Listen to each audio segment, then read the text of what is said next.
Jillian wanted to make it about both sides, but Omar teared through her talking I points. can acknowledge atrocities committed on both sides, and that's where I stand on it. I want it to stop. Okay, Omar, I mean, isn't that, as an overview of here, something we should all share and embrace?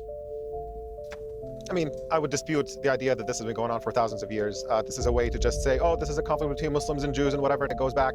The truth of the matter is we are dealing with a very modern problem. The modern state of Israel is ruling over all of Palestine, imposing a system of apartheid, denying Palestinians their basic rights. They're putting them under military occupation where they don't have the right to movement, don't have the right to attend court, don't have the right to vote for the government that rules their lives, and can't move in and out without Israeli permission. It's a system of domination of one people over another, and that is the core problem, and that is precisely why we are in the situation that we're in. Now, of course, atrocities do exist on both sides, there's no denying it, but we have to be clear about the fact that it is only when there is Palestinian violence towards Israel do we talk about this as a controversy, as a breaking of a ceasefire.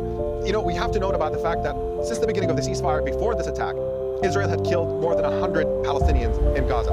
And yet you did not hear anybody talking about that as a violation of the ceasefire. That includes a bus full of children who are looking for shelter, with their parents driving around looking for someplace to be, and those children get killed and nobody bats an eye. But the second that there's an unknown attack on an Israeli soldier, then we talk about this as a violation of the ceasefire, and Israel's going to explode and retaliate by murdering another 100 people, half of them children. I mean, we just have a completely lopsided way of looking at this, where Palestinian life is considered dispensable. It doesn't count for anything. Israel can murder them left and right, but only when there's violence towards, in this case, Israeli soldiers who are occupying forces in Gaza. That somehow becomes a point of tension and attention. Okay. We start talking about which party is responsible for a ceasefire violation. It's entirely silly, and it misses the point underneath. Just there is no ceasefire. What there is pressure from the United States administration on Israel to scale back the genocide so that instead of killing 100 people a day, now they're killing 100 people every couple of weeks. That's the rate at which we're going, but there's still a dynamic in which there's an effort to get rid of Palestinians, and there's no prospect for Palestinians to be a free people who rule themselves in Palestine. And that means that this problem is going to continue.